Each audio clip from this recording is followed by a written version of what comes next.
Adelante, Rocky. Buenas tardes, buenas noches. Bienvenidos a lección número 12 con los pies en la tierra y la mirada en el cielo. Esta noche vamos a estudiar Filipenses 3, 17 a capítulo 4, 1. ¿Dónde se encuentra usted en este momento? ¿Dentro de un edificio o fuera de él? Donde sea que se encuentre, tómese un momento para mirar a su alrededor. ¿Qué ve? Ahora toque algo con su mano. Puede que haya tocado un mueble. Si está afuera, puede haber tocado la hierba o la tierra descubierta. Este es el mundo que percibimos con nuestros cinco sentidos. Este es el mundo que conocemos.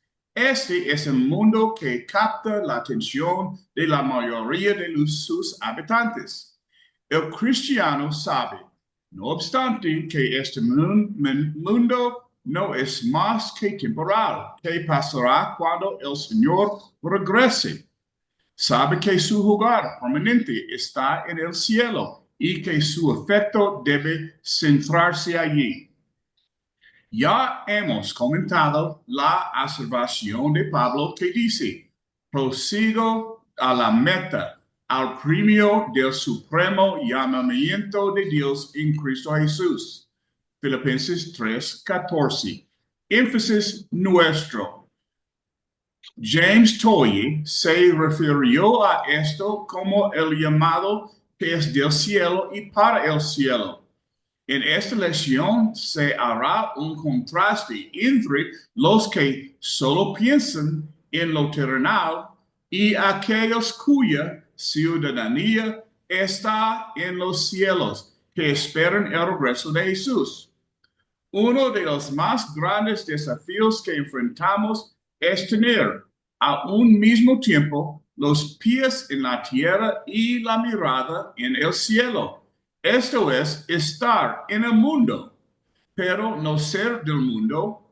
Es una constante tensión la que existe entre el aquí y ahora, el allá y entonces. Una pregunta que todos debemos enfrentar es esta. ¿Pienso yo en lo terrenal o en lo celestial? Un ejemplo a reconocer, 3:17. Las interiores extorsiones de Pablo que se recogen en el capítulo 3 podrían aplicarse a miembros individuales de la iglesia de Filipos. En el versículo 17, el apóstol volvió su atención a la congregación con un todo. En nuestro idioma, el versículo comienza diciendo, hermanos, sed imitadores de mí. En el griego, el versículo comienza con la forma plural de sumimetes, que es una palabra compuesta que antepone a la palabra para imitador o mimetes. La preposición para con. La preposición que significa con indica que esto es algo que los cristianos habían de hacer juntos. Por lo tanto, en la versión NASB se lee únanse. El ejemplo de Pablo. ¿En qué habían de unirse? Pocos predicadores tendrían la valentía de dar el mandamiento de Pablo. Únanse en seguir mi ejemplo. Pablo dijo literalmente, sed compañeros en la imitación de mí. He estado predicando por más de 50 años y jamás he instado a mis oyentes a imitarme en nada. ¿Era Pablo egotista? No, él estaba profundamente consciente de que él no era todo lo que debía ser. Es probable que suponía que sus lectores entenderían que estas palabras necesitaban explicación. Cuando él dio un mandamiento, parecido a los corintios, lo expresó añadiendo una explicación como sigue. Sed imitadores de mí, así como yo de Cristo. En Filipenses 3:17, la explicación debe tomarse del contexto. Pablo había estado hablando acerca de las cosas que habían sido importantes en su vida. Para él no había nada tan importante como Cristo. Dejando atrás el pasado, se extendía hacia adelante. Instó a sus lectores a tener la misma actitud mental. El versículo 17 es una aplicación de esa exhortación. Pablo estaba diciendo, en efecto, lo siguiente: imitad la actitud que tengo para con Jesús y la vida. Mantened los ojos en la meta celestial. Los ejemplos de iguales cristianos. Para tener éxito en la imitación de algo, debemos verlo. Un momentito.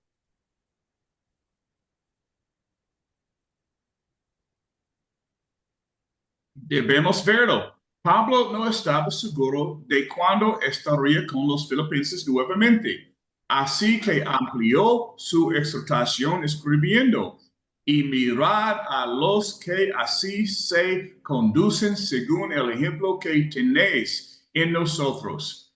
Tanto en el Antiguo como en el Nuevo Testamento, la palabra conducirse se usa a menudo en el sentido de vivir. Los que eran dignos de ser imitados incluirían a Epafrodito, que estaba volviendo a Filipos, y a Timoteo, que iría pronto a esta ciudad. Todos los cristianos maduros de Filipos podían haber servido de buenos ejemplos. Hay dos palabras en capítulos 3:17 que merecen análisis adicional. La primera es la palabra griega que se traduce por mirar, una forma de scopeo. Esta es la forma verbal de la palabra que se traduce por meta en el versículo 14. Meta es una referencia a lo que se ve. Se trata de imágenes relacionadas con la línea de llegada en cual el corredor fija su mirada. La palabra que usó Pablo también conlleva la idea de ver. Significa fijarse, observar, contemplar. Él usó el término en un contexto negativo en Romanos 16:17. Os fijéis, pero aquí se usa en un sentido positivo. Lamentablemente, la mayoría de nosotros estamos más prestos a notar los malos ejemplos antes que los buenos. A los lectores del apóstol se les dijo que fijaran sus ojos constantemente sobre los fieles con el fin de imitarlos. Otra palabra digna de una segunda análisis es ejemplo. Ejemplo es traducción de la palabra tupón, en forma de tupos, de la cual obtenemos la palabra tipo. La palabra se usaba para hacer referencia al modelo de un edificio. También se usaba para modelos doctrinales y modelos éticos. El Nuevo Testamento contiene el modelo de Dios para la iglesia de hoy, lo que hemos de creer, hacer y enseñar. Aprendamos a hacer todas las cosas conforme al modelo. Vea Hebreos 8:5.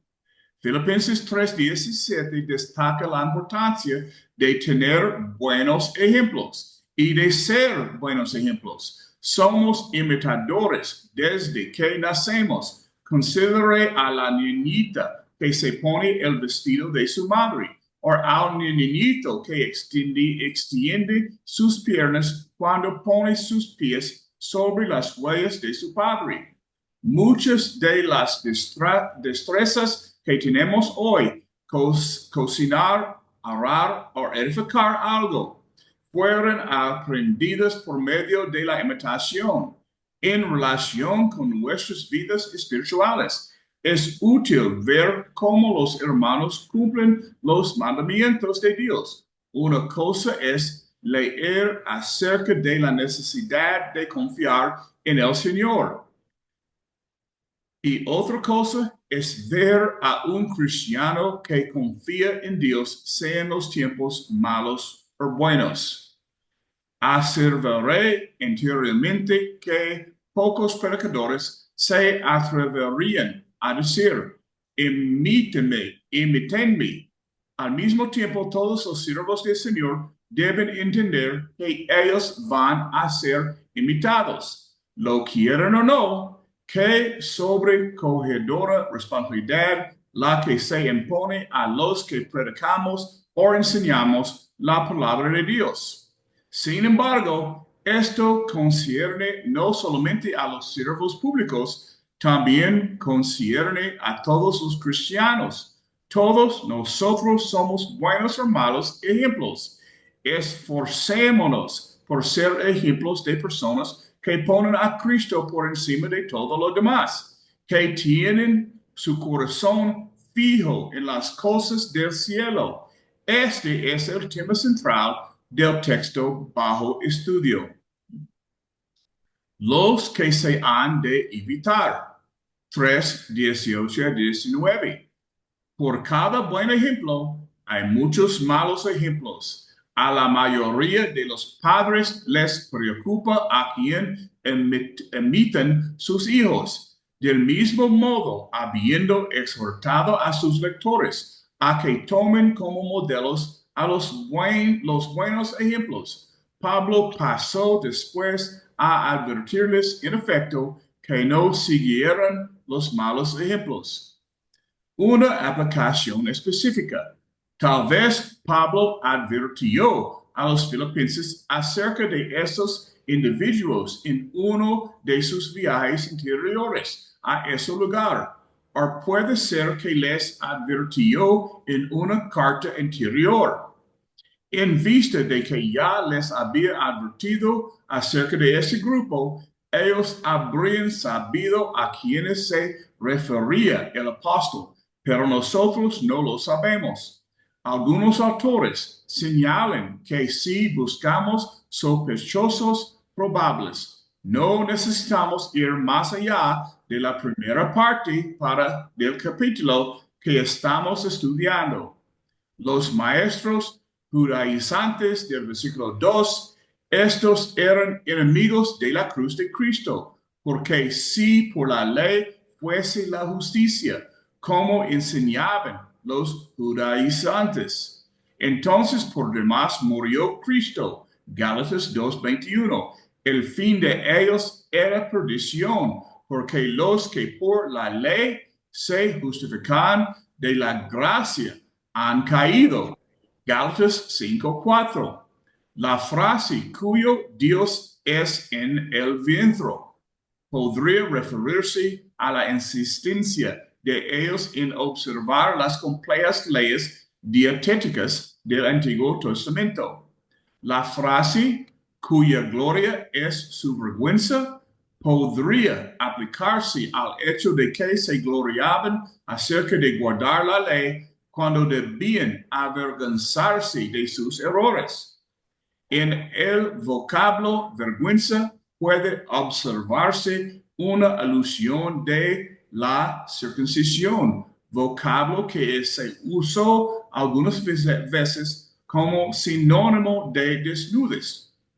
Estos maestros judaizantes solo pensaban en lo terrenal, al poner énfasis primordialmente en la observación de ritos y rituales. Otros autores creen que la terminología de Filipenses 3:18-19 guarda mayor correspondencia con los falsos maestros que enseñaban que un cristiano podía vivir como quisiera, que no era importante guardar los mandamientos de Dios. Ellos eran a sí mismos enemigos de la cruz de Cristo, porque la cruz es el símbolo de morir a uno mismo y al pecado. El fin de ellos era perdición, pues los que practican las obras de la carne no heredarán el reino de Dios. Gálatas 5, 19 a 21. El Dios de ellos era el vientre, porque se entregaban a los apetitos carnales. Se gloriaban en las cosas vergonzosas que hacían y solo pensaban en lo terrenal. Varios candidatos se han propuesto quienes quiera que fueran el solo hecho de pensar en ellos afectaba a Pablo. En el texto griego, se refirió a ellos como enemigos de la cruz. Cuando escribió acerca de ellos, él lloró, la palabra que se traduce por llorando en Filipenses 3:18, del griego klaion. Se refiere a una fuerte expresión de tristeza, el hecho de que estos falsos maestros existían y eran una amenaza a sus amados filipenses, destrozó el corazón de Pablo. Una aplicación general. Cuando leo los comentarios sobre los versículos 18 y 19, comentarios que varían ampliamente, me vienen dos ideas a la cabeza. La primera idea es que la lista de posibles acusados recorre toda la gama que va desde los religiosos legalistas, maestros judaizantes que trataban de obligar a los cristianos a cumplimiento de las leyes del Antiguo Testamento, hasta los religiosos liberales, lo que consideraban innecesario guardar mandamientos. La segunda idea es que la descripción de Pablo puede aplicarse a casi todos los movimientos religiosos o morales. Hagamos otros análisis de los dos versículos, haciendo aplicación general esta vez. Tristemente, hoy también puede haber enemigos de la cruz de Cristo. En el cristianismo, la cruz es central. Es mediante la cruz que somos reconciliados con Dios. A los que se salvan, es poder de Dios. Pablo dijo a los corintios, me propuse no saber entre vosotros cosa alguna sino a Jesucristo y a este crucificado. Más adelante escribió, pero lejos de mí gloriarme, sino en la cruz de nuestro Señor Jesucristo. Por supuesto que cuando hablamos de la cruz de Cristo, no estamos pensando en el pedazo de madera sobre el cual Él murió, sino en todo aquello que la cruz representa. El amor de Dios para nosotros, el sacrificio de Jesús, la salvación de nuestras almas, el desafío de la negación de uno mismo y así por el estilo. Uno es enemigo de la cruz si no cree lo que la Biblia enseña acerca de la deidad de Jesús y la necesidad de que Él muriera para efectuar nuestra salvación. Los grupos religiosos llegan a ser enemigos de la cruz cuando las enseñanzas de ellos hacen innecesaria la cruz. Esto incluye a los que creen que vivir una vida buena es por sí solo suficiente garantía de una morada en el cielo. Los cristianos infieles son enemigos de la cruz porque, como resultado de la impiedad y de la impenitencia de ellos, crucifican de nuevo para sí mismo al Hijo de Dios y le exponen y vituperó. La mayoría de los enemigos de la cruz no afirman serlo. Es probable que ni siquiera se den cuenta de que lo son. No obstante, por las enseñanzas de ellos o por las vidas que viven, se oponen a lo que la cruz representa. El fin de los incrédulos, de los desobedientes, es perdición. La palabra que se traduce por perdición, una forma de la palabra griega apoleia, y se usó anteriormente para hacer referencia al destino de los perseguidores paganos. Aquí se refiere al destino de los cristianos impios. El término se refiere al castigo eterno de los iniquos se lea van en dirección al infierno. La siguiente frase de Pablo nos golpea muy cerca, cuyo Dios es el vientre. Tener algo como Dios de uno significa que eso, lo que sea, es de importancia suprema, que tiene dominio de la vida de uno. En lugar de vientre, el texto griego tiene una palabra griega que significa estómago. La denuncia de Pablo incluiría una adicción a la comida, glotonería o cualquier adicción al alcohol, las drogas, los semejantes. Sus palabras se pueden aplicar también a apetitos carnales en general, incluyendo el sexo ilícito. En la versión NSV se lee: hacen todo lo que sus cuerpos les piden. La acusación del apóstol puede ampliarse aún más. En Romanos 16, 17 a 18 se usa terminología parecida para describir a los falsos maestros que causaban división en la iglesia. En ese pasaje parece hacerse referencia a hacer que los deseos personales de uno sean sumamente importantes. El egocentrismo es una tentación siempre presente para cada uno de nosotros. La siguiente descripción de Pablo parece excepcionalmente apropiado para hoy, cuya gloria es su vergüenza. Sustituya con el sinónimo de gloria que más comúnmente se usa, que es jactancia, y la situación que se describe luce aún más clara. En la versión CEV dice que fanfaronean de las cosas desagradables que hacen. Se me llena la cabeza de un ejemplo tras otro. Hombres que se jactan de sus conquistas sexuales. Jóvenes que se jactan de cuán ebrios adrogados estuvieron la noche anterior. Adultos que se jactan de cómo ellos agarraron la mejor parte de, esto es, estafaron a sus socios en transacciones de negocios. Los que se jactan de cuán capaces son tolerar de maldad. Libros, obras de teatro, programas de televisión y películas que sin vergüenza alguna usan blasfemias y irreverencias o presentan desnudos y actos vergonzosos como la fornicación y el adulterio.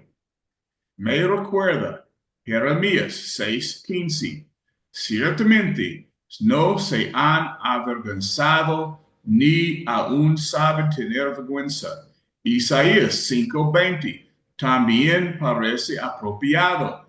Hay de los que a lo malo dicen bueno y a lo bueno malo, que hacen de la luz tinieblas y las tinieblas luz, que ponen lo amargo por dulce y lo dulce por amargo. Thomas Manton escribió: el hombre caído es el hombre invertido. Su amor está donde debería estar su oído, su gloria donde debería estar su vergüenza, y su vergüenza donde debería estar su gloria. Al avanzar en el texto bajo estudio, llegamos a la esencia del problema al final del versículo 19.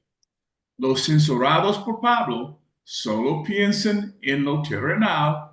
En la versión LB se lee este paráfrasis. En lo único que piensen es en esta vida aquí sobre esta tierra. Charles Erdman escribió, el horizonte de ellos se limita a las cosas del tiempo y de los sentidos. El estado mental de ellos se puede resumir con estas palabras: destinados al infierno e impulsados por sus apetitos, permanecen dedicados a este mundo. Como se aseveró anteriormente, no sabemos quiénes eran esos cuya visión se limitaba a lo terrenal, pero Pablo, cuyo posible que ellos pudieran influenciar a los cristianos de Filipos. Al apóstol no le hubiera preocupado si no se hubiera tratado de individuos prominentes. Es probable que tuvieran personalidades atractivas y métodos persuasivos. Hoy un ejército de portavoces ensalzan la importancia de las cosas terrenales. Este ejército incluye a algunos de las más encantadoras y atractivos personajes de nuestro tiempo: actores y actrices, autores de bestsellers, atletas de renombre internacional, músicos y cantantes famosos, políticos prominentes, y la lista no se agota. Puede que hasta incluya amigos, vecinos o miembros de su familia. Quienes quiera que sean, lo cierto es que en sus mensajes hay un hilo común. Este mundo es lo que importa. Un peligro que todos enfrentamos es permitir que lo terrenal domine nuestros pensamientos. Qué difícil es estar en el mundo sin ser del mundo. No deberíamos imitar a aquellos cuyos afectos están fijos en las cosas de la tierra. A diferencia de ellos, deberíamos imitar a aquellos cuyos ojos están fijos en las cosas celestiales. Hombres como Abraham, que fue capaz de ver lo invisible. Por la fe, Abraham habitó como extranjero en la tierra prometida, morando en tiendas con Isaac y Jacob, porque esperaba la ciudad que tiene fundamentos, cuyo arquitecto y constructor es Dios. Un propósito que realizar. Versículos 20 a 4, versículo 1. El deseo de Pablo para sus lectores podría resumirse con estas palabras para los cristianos de Roma: no os conforméis a este siglo, sino transformaos por medio de la renovación de vuestro entendimiento.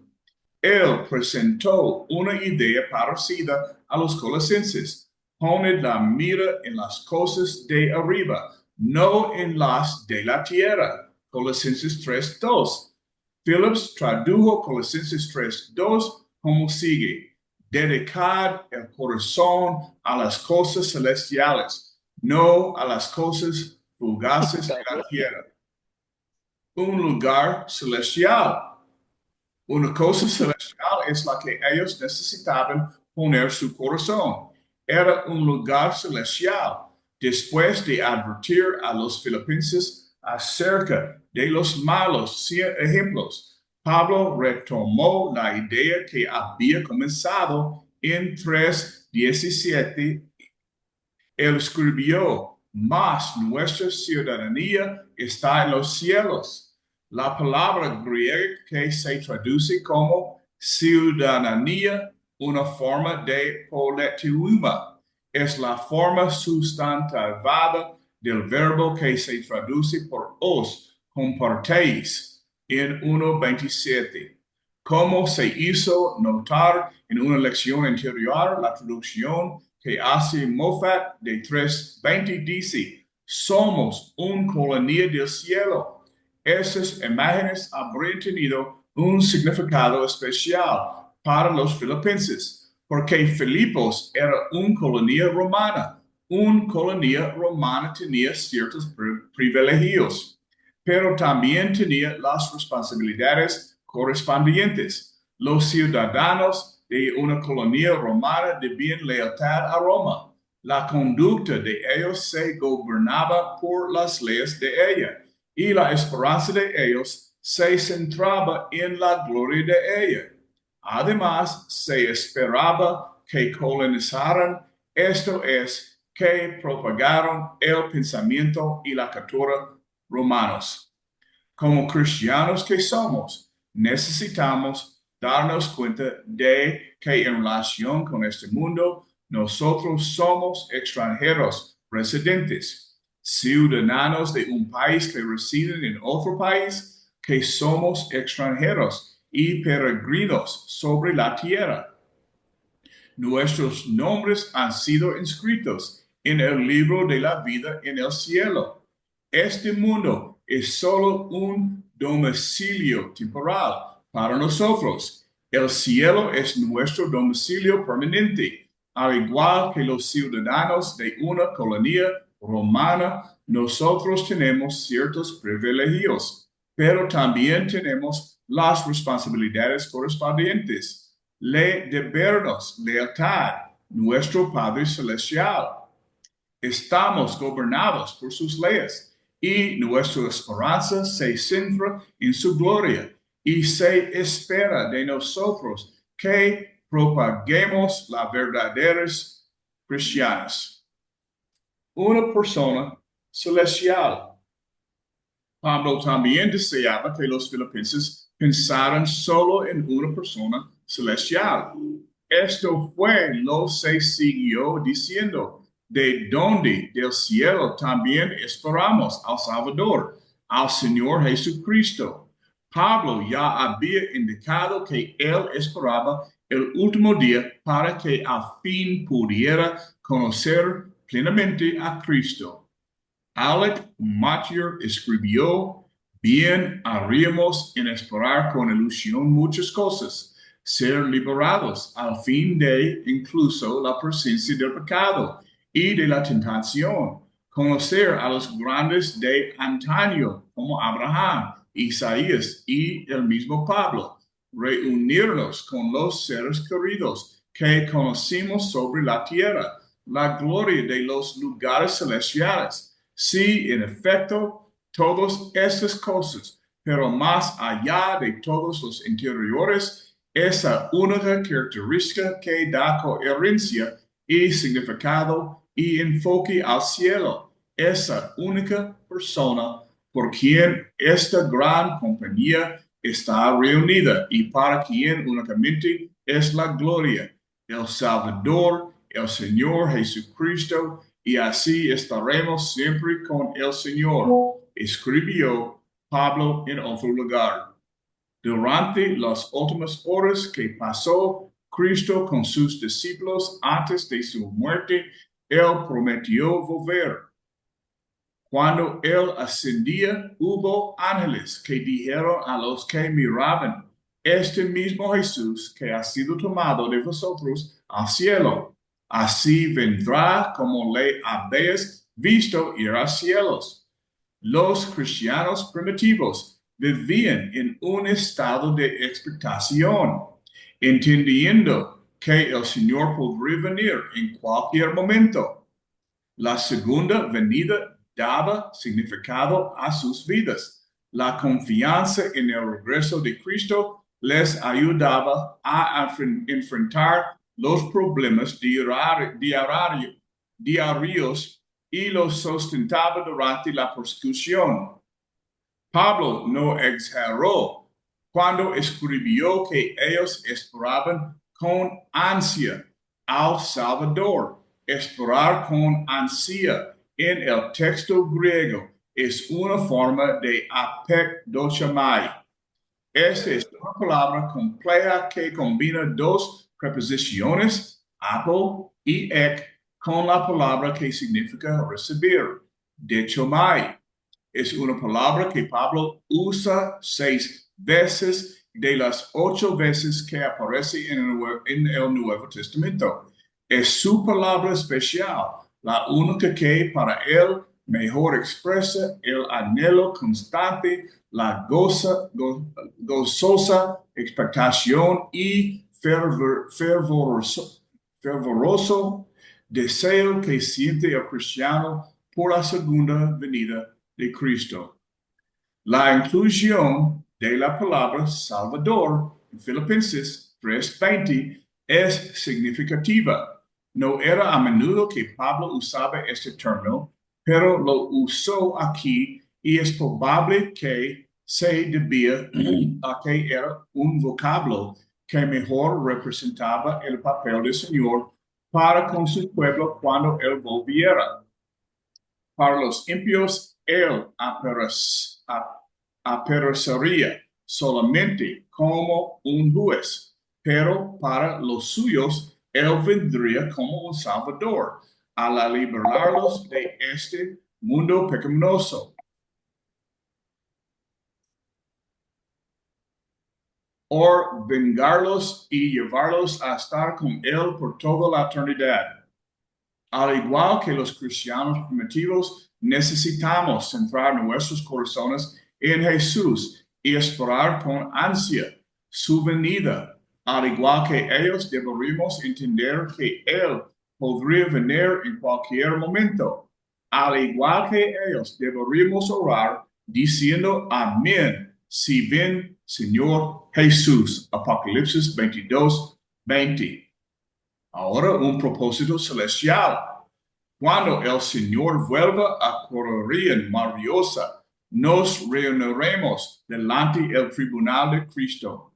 Los que están a la derecha irán al cielo, mientras que los de la izquierda irán al infierno. No obstante, para Pablo, el Pablo que había envejecido y tenía un cuerpo cada vez más enfermo, uno de los momentos más emocionantes sería cuando se redimiera de su cuerpo. Dijo, el Señor Jesucristo transformará el cuerpo de la humillación nuestra para que sea semejante al cuerpo de la gloria suya. El cuerpo de la humillación nuestra se refiere a los cuerpos físicos que ahora habitamos, cuerpos sujetos al deterioro, la enfermedad, el desfiguramiento, la muerte y la descomposición. Evan Malone describió vividamente estos cuerpos, encerrados por limitaciones, encadenados a la fragilidad, perseguidos por el dolor y condenados a morir. El cuerpo de la gloria suya se refiere al cuerpo espiritual de Jesús en cielo. Es glorioso cuerpo de Jesús, es el prototipo de los cuerpos espirituales que los fieles recibirán cuando sean resucitados de entre los muertos. Las palabras transformará y se semejante recalcan lo completo del cambio. La palabra griega para transformará, metashemestizo, antepone la preposición meta, entre, a una forma de la palabra shema, la palabra que se traduce por sea semejante, su morfón antepone la preposición sun, con, a forma de la palabra morfe. Como usted podrá recordar, shema se refiere a la apariencia externa de una persona o cosa que puede cambiar. De hecho, cambia, mientras que morfe se refiere a la naturaleza esencial que no cambia. Cuando el Señor regresó, tanto la apariencia externa de nuestros cuerpos, así como la naturaleza esencial de ellos, cambiarán. Sabemos que cuando Él se manifieste, seremos semejantes a Él, porque le veremos tal como Él es. Entiendo yo esto, entiendo cómo sucederá. No, pero lo recibo por fe. Erben escribió, estas palabras no son suficientes para satisfacer nuestra curiosidad, pero pueden ser suficientes para inspirar, consuelo y estimular la esperanza. Es probable que el mejor comentario de la primera parte de Filipenses 3:20 sea lo que Pablo escribió en 1 Corintios 15. Pero dirá alguno, ¿cómo resucitarán los muertos? ¿Con qué cuerpo vendrán? Necio, lo que tú siembras no se vivifica, sino muere antes, y lo que siembras no es el cuerpo que ha de salir, sino el grano desnudo, ya sea de trigo o de otro grano. Pero Dios le da el cuerpo como él quiso y a cada semilla su propio cuerpo. Así también es la resurrección de los muertos. Se siembra en corrupción, resucitará en corrupción. Se siembra en deshonra, resucitará en gloria. Se siembra en debilidad, resucitará en poder. Se siembra cuerpo animal, resucitará cuerpo espiritual. Hay cuerpo animal y hay cuerpo espiritual. He aquí os digo un misterio.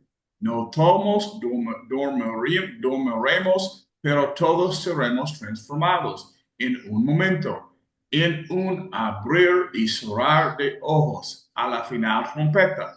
Porque se tocará la trompeta y los muertos serán resucitados incorruptibles y nosotros seremos transformados, porque es necesario que esto corruptible se vista de incorrupción y esto mortal se viste de inmortalidad. Y cuando esto corruptible se haya vestido de incorrupción y esto mortal se haya vestido de inmortalidad, entonces se cumplirá la palabra que está escrita, sorbida en la muerte y victoria.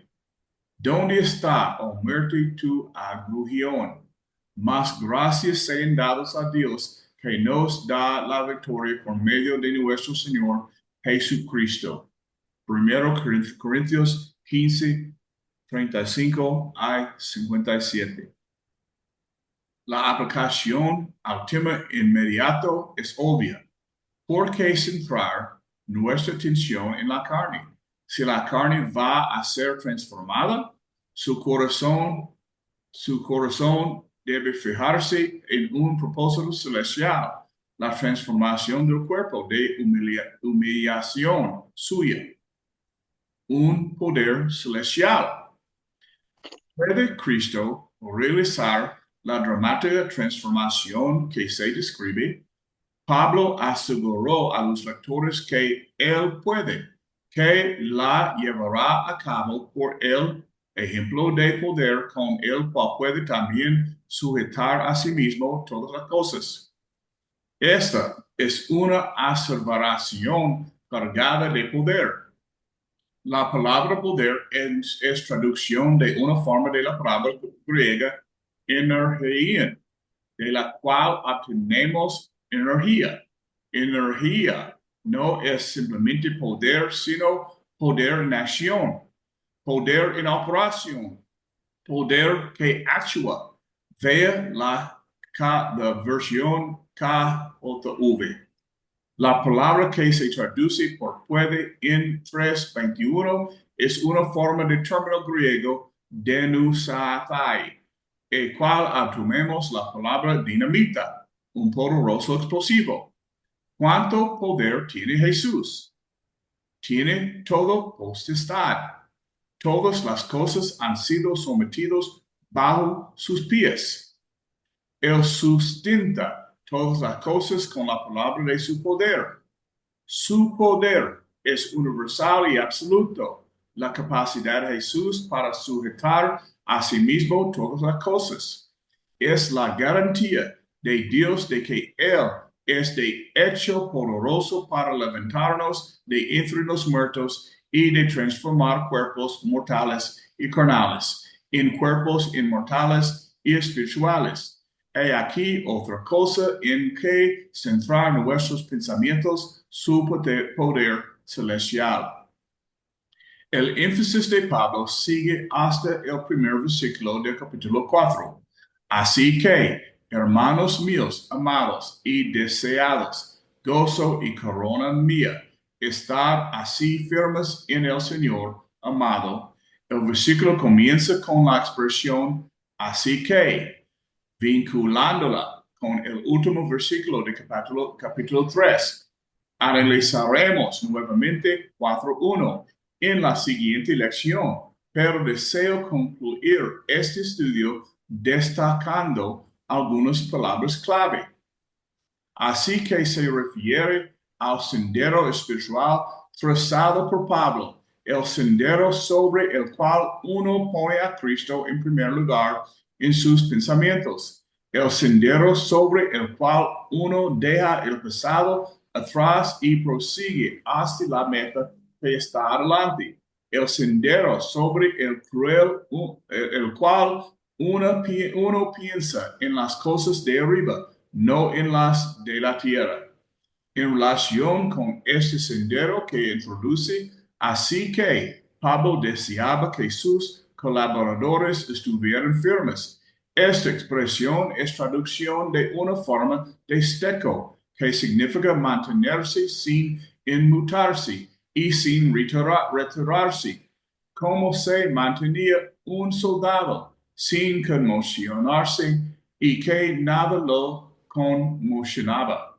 En medio de la batalla, los cristianos enfrentan múltiples presiones, la atracción del mundo y los deseos de la carne, la atracción de las falsas enseñanzas y lo que era nuevo y novedoso, y la amenaza de la persecución. Contra todo esto, Pablo exhortó diciendo, estad firmes. En otras palabras, no cedan cuáles sean las arremetidas. Hemos de estar firmes y constantes. ¿Qué es lo que nos capacitará para hacer esto? Las palabras estar firmes son seguidas por la frase en el Señor. Esto puede significar estar firmes en un sometimiento bien dispuesto y su autoridad. Lamentablemente, algunos están firmes en el error y en la rebelión obstinada, en lugar de estar firmes en el camino en el Señor. En este pasaje, no obstante, la frase en el Señor probablemente significa que nosotros hemos de estar firmes en la fuerza del Señor. Cuando Pablo escribió a los Efesios en cuanto a nuestra batalla espiritual, él dijo, fortaleceos en el Señor y en el poder de su fuerza. Alguien ha dicho, o estamos firmes en el Señor o no estaremos del todo. Una manera como podemos estar firmes en la fuerza del Señor es pensar solamente en las cosas de arriba. En conclusión, una vez más, tómese un momento para mirar los objetos que le rodea. Luego, dígase a sí mismo, todo esto está destinado a destruirse. Repite las palabras de Pablo, no mirando nosotros las cosas que se ven, sino las que no se ven. Pues las cosas que se ven son temporales, pero las que no se ven son eternas. Esta es la razón por la que Jesús dijo, no os hagáis tesoros en la tierra, sino haceos tesoros en el cielo. Esta idea está bien expresada por el estribillo de un poema anónimo que memoricé hace mucho tiempo. Es solo una vida que pronto pasará, solo que por Dios se haga es lo que permanecerá. ¿En qué entonces debemos pensar solamente? ¿En lo terrenal que pronto pasará o en lo celestial que permanecerá para siempre? La lección es fácil. Donde yo vivo podremos decir que esta elección no es algo por lo que haya que romperse los sesos. No requiere que se piense en ella. Puedo que tengamos los pies en la tierra, pero tomemos la determinación de poner la morada en el cielo. Esta es mi lección. Ahora es tiempo para preguntas, comentarios y otras cosas. Buenas tardes, hermano. ¿Me oyes, Rocky? I can hear you. You're good. Yo te Ok, vamos a empezar ahora con las preguntas. Es muy interesante esto que dice de seguir el ejemplo de Pablo y el coraje que decía Pablo. Imítenme a mí. Pero Pablo le decía después, en tanto yo voy imitando a Cristo. Ahora, hermano, Rolando, Rolando, ¿Y usted, hermano? ¿qué significa seguir el ejemplo de Pablo? ¿Y cómo podemos seguir modelos de gente piadosa en nuestra vida? A ver, seguir el ejemplo de Pablo significa seguir el ejemplo de Cristo. Nosotros como cristianos estamos no solamente llamados, sino que debemos estar plenamente convencidos que el llamado de Dios, una vez después de ser salvo, es seguir el ejemplo de Cristo, como imitando también, como Pablo lo imitó, también nosotros debemos imitar a Pablo, en el sentido del sacrificio que debemos de nosotros de llevar en una vida agradable a Dios, en una vida plenamente mirando siempre las cosas de arriba, nunca mirando y poniendo nuestra atención en las cosas terrenales, porque como bien decía Rocky, son las cosas que van a pasar, van a perecer. Nosotros debemos de tener claro que tenemos que fijar la vista en las cosas espirituales, que es donde está realmente la vida. Por eso que Pablo hacía énfasis a los discípulos de Filipenses que no se concentraran ni se enfocaran en las cosas terrenales que eran perecederas, más que buscaran todo el tiempo las cosas de arriba. Y de esa manera, imitando nosotros ese legado que Pablo dio, muchos de los que también nos ven a nosotros con ese mismo sentir podrán imitar el ejemplo.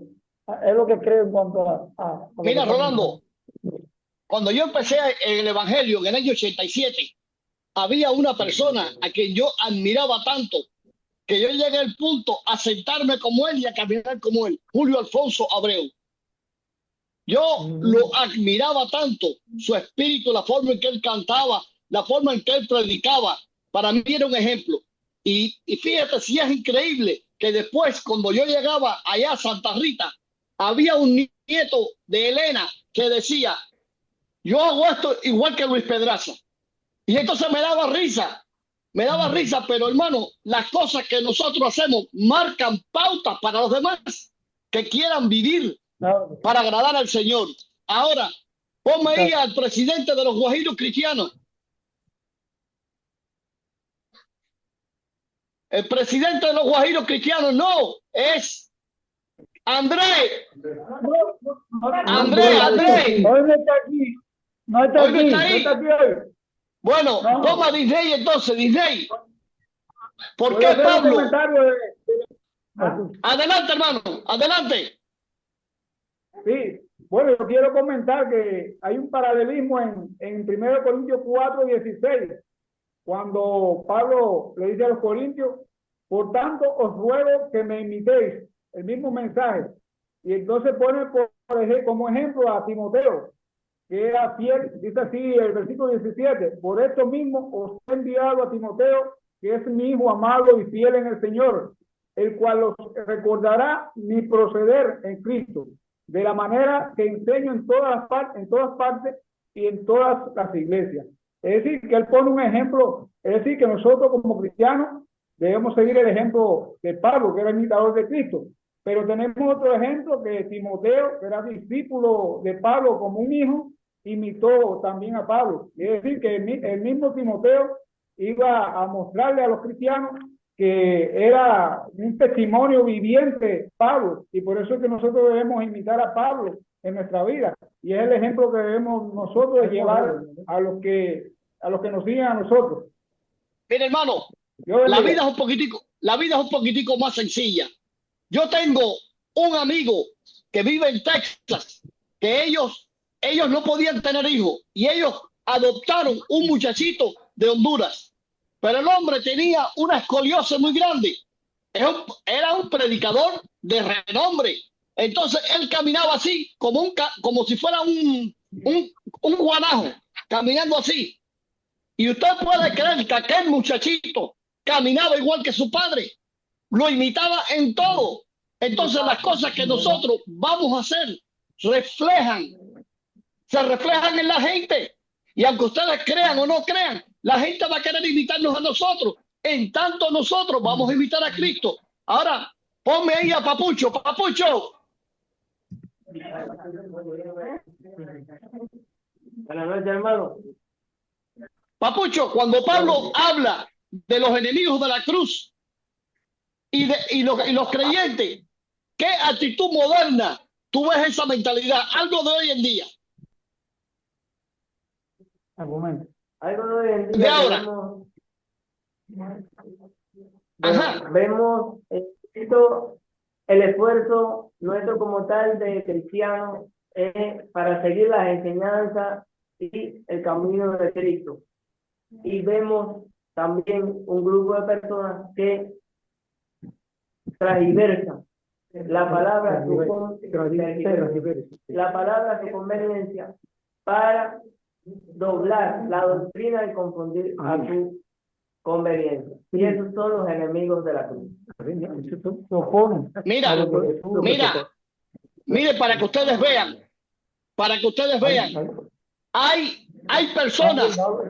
hay personas que predican un evangelio del dinero. Tú vienes aquí, me das $100 y Dios te va a dar 1000. Hay 1000 cosas que realmente son enemigos de la cruz porque lo que buscan es su vientre. Entonces, ¿cómo se refleja hoy en día? La actitud de los hombres de hoy en día, en las mismas iglesias, las actitudes que ellos siguen, que no tienen que ver nada tienen que ver con las cosas de Dios, y que de hecho son enemigos de la cruz. Mire, cuando usted coge a un muchacho y le dice, tú eres malo, cuando coge a un muchacho y le dice, tú eres pecador, tú vas para el infierno, automáticamente lo estás condenando y le estás haciendo bullying cristiano. Entonces, hermano, ¿quiénes somos nosotros para atacar a nadie? No somos a nadie, aunque ellos estén en situaciones como los drogadictos y los alcohólicos. La posición de nosotros es ayudarles como cristianos, no criticarlos. Leo, ¿cómo cambia? Leo, acércate. ¿Cómo cambia nuestra forma de vivir cuando sabemos que somos ciudadanos de los cielos? Pasaporte azul clarito, no como el de Cuba. Cuando nosotros somos ciudadanos del cielo, realmente hemos cambiado la forma de pensar, porque cogemos la escritura y la ponemos por obra en nuestras vidas. Escudriñándola, así sabemos realmente cómo nosotros tenemos que permanecer. Cada día que pasa en nuestra vida, todas las aflicciones vendrán, pero cuando somos ciudadanos del cielo, realmente estamos dispuestos a ser transformados y a querer ser diferentes y a ver verdaderamente a esa persona incluso que está allá afuera como prójimo, como dice la escritura, con amor. No hay otra forma. Hay que cambiar para ser nueva criatura. No queda opción, no es una opción. Hay que hacerlo, porque es la necesidad que tenemos de llegando a la meta como el Señor Jesús. No hay otra manera de pensar, mamá. Hay que ser nueva criatura. Mira, hermano, cuando yo regresaba, tienes que entrar directamente por la aduana. En la aduana hay un letrero que dice ciudadanos y el otro que dice los demás. Cuando tú vas por ciudadano, todo es rápido. El hombre te dice, hola, bienvenido a casa, pum, pum, y ya te fuiste. Ahora, cuando tú vas por lo otro, te preguntan 10.000 cosas. Cuando nosotros estamos conscientes de que somos ciudadanos del cielo, vamos con esa confianza tan grande, vivimos sin estrés, vivimos sin miedo, vivimos sabiendo que el Señor va a proveer cada día. Entonces, ser ciudadano del cielo es más grande y más importante que ser ciudadano americano, porque un día van a abrirse las puertas del cielo, un día vamos a verlo, y un día, entonces cuando vamos a ver las ventajas que tenemos nosotros de ser ciudadanos del cielo. Ahora, ponme a otro más y rodando. Ponme a mí. Hermano. Ponme a mí. Ponme a mí. Mira, dime, pregúntame. Ajá, Mi hermano, atiéndeme. buenas noches. Atiende, hermano. Pablo nos da esperanza sobre nuestra futura transformación. ¿Cómo tú ves esto? Bueno, mira, sobre nuestra futura transformación, simple y llanamente es seguir todos los designios de la palabra de Dios. Ahí está. Ahí, en este cuerpo transformado que nosotros vamos a tener cuando nosotros nos elevemos allá hacia donde el Señor nos va a llevar, ¿verdad?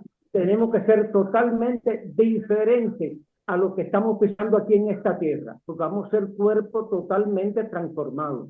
Y ahí esa es la situación, y eso es lo que Pablo precisamente nos informa en cada situación, y cada vez que está frente a Timoteo, cada vez que está frente a Tito, a todos estos muchachos, la información de él es esa, la transformación y llevar la buena palabra y el buen entendimiento, y siempre ser firme. Hermano, mira, cuando Pablo escribe estas palabras, ya él es un viejo, está bien viejo, estaba ciego.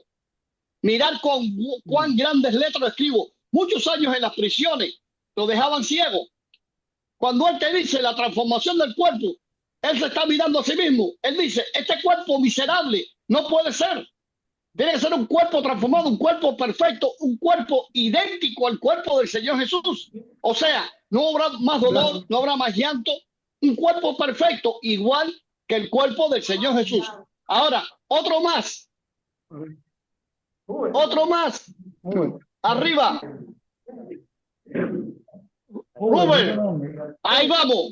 Rubén, cuando Pablo anima a los creyentes a estar firmes en el Señor, ¿qué tú piensas que Pablo les está diciendo? Bien, cuando Pablo le está diciendo a los creyentes que se mantengan firmes en el Señor, esto Pablo está queriendo decir de que ellos deben de continuar en el camino que el Señor le mostró, porque no hacemos nada con estar un tiempo con el Señor y luego darle la espalda, porque él dice que el que ponga la mano en el arado y mire hacia atrás, que no es apto para el reino de Dios.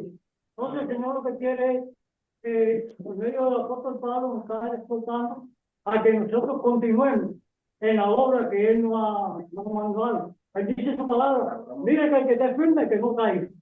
¿Ves? O sea, que el Señor sabe que nosotros en esta vida vamos a tener dificultad, vamos a tener tropiezos, pero en medio de todas esas dificultades y todo eso, tenemos que tener nuestra mirada puesta en nuestro Señor Jesucristo, porque Él lo dice así, puestos los ojos en Jesús, quien es el autor y consumador de la fe. Mira, hermano, qué bueno, permanecer firme es fácil cuando tú estás cubierto de comodidades. Permanecer firmes es difícil cuando estás bajo persecución. Permanecer firme es difícil cuando te faltan cosas primordiales para tu vida. Permanecer firme cuando eres odiado. Cuando eres odiado. Permanecer firme cuando no tienes familia, cuando estás como perro de cafetería. Permanecer firme es cuando tienes las cámaras mirándote a ti. Entonces, en lugar de poner las cámaras mirando a nosotros, tenemos que mirar las cámaras y mirar para Jesús. Yo recuerdo cuando estaba en la fábrica trabajando como ingeniero, que mis amigos me decían, tú eres un tonto, porque la religión es para los iletrados. Y yo les decía, los tontos son ustedes. Y después el Señor me dio la posibilidad y me dio la oportunidad de mirarlos a ellos de arriba hacia abajo. Y ellos me han mirado y decían, tú eres Luis Pedracio, el mismo que viste y calza, porque mis ojos no están donde están los ojos de ustedes. Y cuando mis ojos están puestos en el Señor Jesús, mis cámaras están ahí. Entonces el Señor dice, toda bendición viene para nosotros. Hermano, si tenemos un techo, si tenemos comida, si tenemos una cama, somos bendecidos. En lugar de preocuparnos si mañana hay o no hay, si se fue la corriente o no, somos bendecidos, hermano. Somos muy bendecidos. Ok, aquí hemos terminado. Rocky, ya terminamos. Ya es tiempo. Tiempo. ¿Puede orar? ¿Alguien puede orar? Rolando, ¿para qué ores? Venga, hermano, oremos. Amantísimo Padre, le damos gracias a Dios por darnos la oportunidad de poder estar en este estudio con el hermano Rocky y el hermano Luis. Permite, Padre, que salgamos de aquí llenos de tu palabra, edificados, mi Dios, con esta enseñanza maravillosa.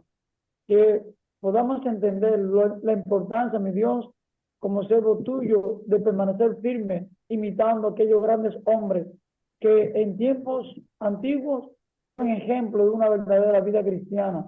No mirando las cosas terrenales, sino teniendo la vista en las cosas de arriba. Consciente, Padre, y convencido de que nuestra ciudadanía no es terrenal, sino celestial. Te rogamos, oh Padre, que esta enseñanza quede grabada en nuestros corazones para que también nosotros podamos ser capaces como ellos, dando lugar a que muchas otras personas puedan ser imitadores de Cristo, observando nuestros buenos ejemplos. Gracias, mi Dios, por este tiempo maravilloso. Bendice a todos tus hijos donde quiera que estén, por WhatsApp, en todas partes de la isla y en otras partes del mundo, para que también, mi Dios, como nosotros, sean edificados en esta noche. Gracias, Padre, por tu palabra y gracias por tus siervos. Humildemente te agradecemos tu presencia y tu perdón a nuestros errores y pecados, en el nombre de Jesús. Amén. Amén. Oiga.